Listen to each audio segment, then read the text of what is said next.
Hi friends, welcome to SSC mindset. एक बार फिर आपका स्वागत है इस चैनल पे।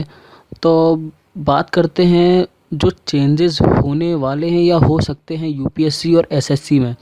आपने सुना ही होगा बासवान कमेटी जो यूपीएससी में एज कम करने के लिए रिकमेंडेशन दे रही है।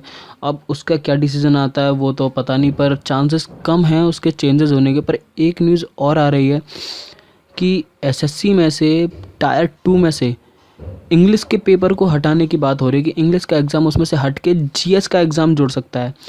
जो अगर बात करें मुखर्जी नगर, तो मुखर्जी नगर के कई सारे जो रेस्पेक्टेड टीचर्स हैं या फैकल्टीज़ हैं वो भी इस बात को कह रही हैं कि 99% चांसेस हैं। जैसे राकेश यादव मैथ के हुए, क्रिस्टोफर, एनी मैडम इंग्लिश की, वो भी कई कह रहे हैं कि चेंजेस हो सकते हैं, चांसेस हैं। इसका कोई कंफर्म ऑफिशियल नोटिफिकेशन नहीं आया है, पर चांसेस बताए जा रहे हैं कि ये चेंज हो सकता है। अगर चेंज होता है तो जो इंग्लिश मीडियम वाले हैं उनके लिए घाटा है, पर जो मेजॉरिटी जो हिंदी मीडियम वालों की है उनके लिए फ़ायदा है। क्योंकि एसएससी भी ये सोच रहा है कि जो इक्वलिटी की बात करते हैं हम, वो होनी चाहिए। क्योंकि मैथ चलो हमने दे दिया, पर जीएस चाहे हिंदी मीडियम हो चाहे इंग्लिश मीडियम हो, दोनों के लिए बराबर की रहेगी।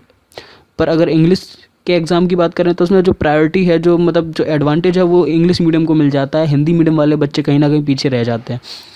तो हिंदी मीडियम वाले बच्चों को, क्योंकि ज़्यादातर बच्चे बिहार यूपी से आते हैं, हरियाणा से आते हैं, तो उनकी इंग्लिश इतनी अच्छी होती नहीं है। इस वजह से कई सारे बच्चे रह जाते हैं, वो सालों तैयारी करते रहते हैं, पर सिर्फ इंग्लिश की वजह से उनका नहीं हो पाता है।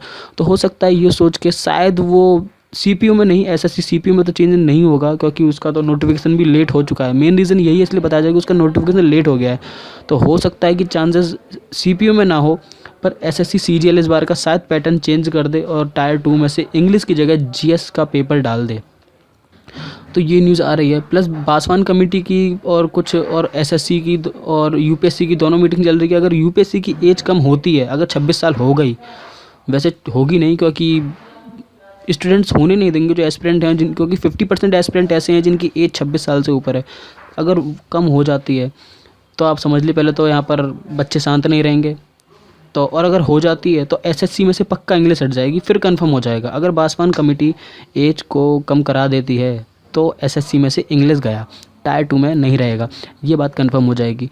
तो अब देखना ये है कि बासवान कमेटी की बात चलती है या स्टूडेंट्स की बात चलती है, 26 साल एज होती है या नहीं होती है, इंग्लिश रहती है या नहीं रहती है। बहुत सारे सवाल हैं बच्चों के मन में, जो आजकल बच्चों के मन में चल रहे हैं। तो मैंने सोचा कि हो सकता है आपको ना पता हो तो मैं आपको बता दूं।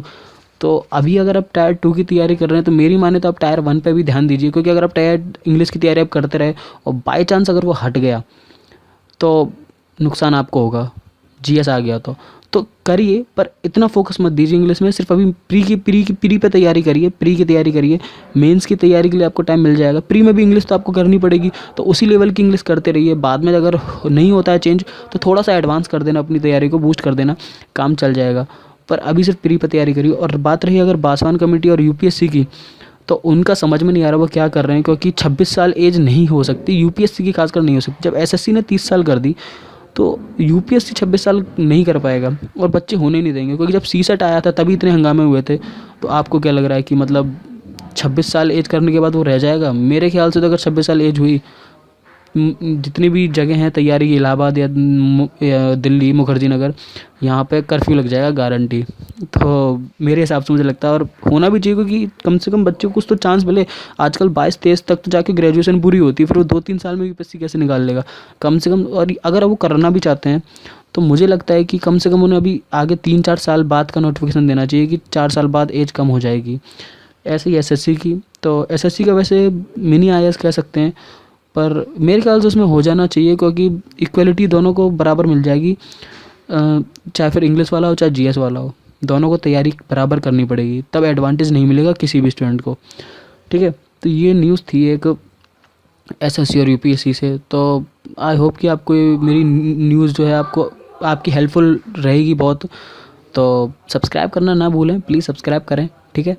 और लाइक तो ज़रूर करें इस वीडियो को, प्लीज़ लाइक करें, क्योंकि आप जितना लाइक करेंगे उतना ये वीडियो दूसरों को भी दिखाई देगी।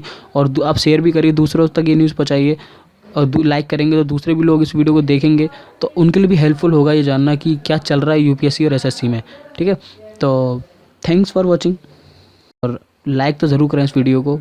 प्लीज़ लाइक करें, क्योंकि आप जितना लाइक करेंगे उतना ये वीडियो दूसरों को भी दिखाई देगी। और आप शेयर भी करिए, दूसरों तक ये न्यूज़ पहुँचाइए। और लाइक करेंगे तो दूसरे भी लोग इस वीडियो को देखेंगे, तो उनके लिए भी हेल्पफुल होगा ये जानना कि क्या चल रहा है यूपीएससी और एसएससी में। ठीक है, तो थैंक्स फॉर वॉचिंग।